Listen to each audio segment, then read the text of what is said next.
Okay, I wanted to demonstrate this Mimeo program.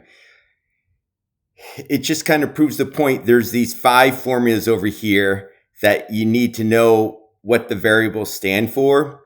And then when you're given a word problem, every time you see a number, you need to identify what that number is. So for example, a race car accelerates uniformly from 18.5 meters per second to 46.1 meters per second. Well, the 18.5 meters per second, I'm just going to take it over here. That's the initial velocity.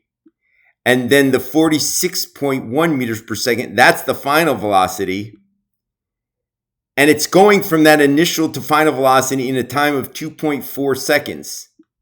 And then the question is, what is the acceleration? So I'm going to take the question mark and put it next to this A right here.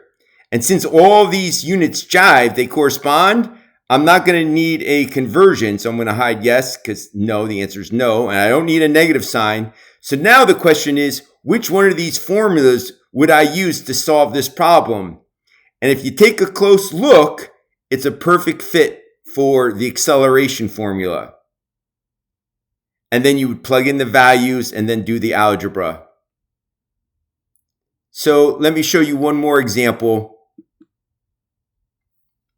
During a hard sneeze, your eyes might shut for 0.50 seconds. If you're driving a car at 90 kilometers per hour during such a sneeze, how far does the car move during that time? So I see a time here, 0.50 seconds, so that's the time.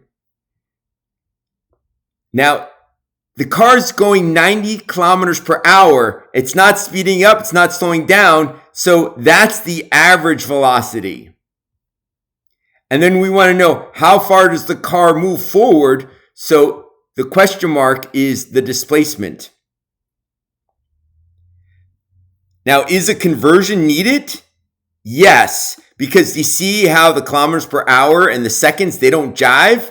So one of them would have to be converted so that the units correspond with each other. And then once the units were converted, the average velocity formula could be used and solved for the displacement. What the heck? I'll do one more.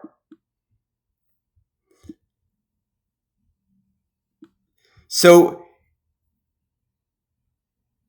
Ben accelerated from rest. That's important information. That tells me the initial velocity is 0. And the acceleration, because the unit meter per second squared is 6. And for a time of 4.10 seconds. And they want to know what the displacement is. So that's the x. So you can solve everything with the first 3 formulas, but this is a perfect fit for one of the derived formulas. I gave this formula a nickname, the Great Displacement Formula for uniformly accelerated motion. And there's no conversion needed.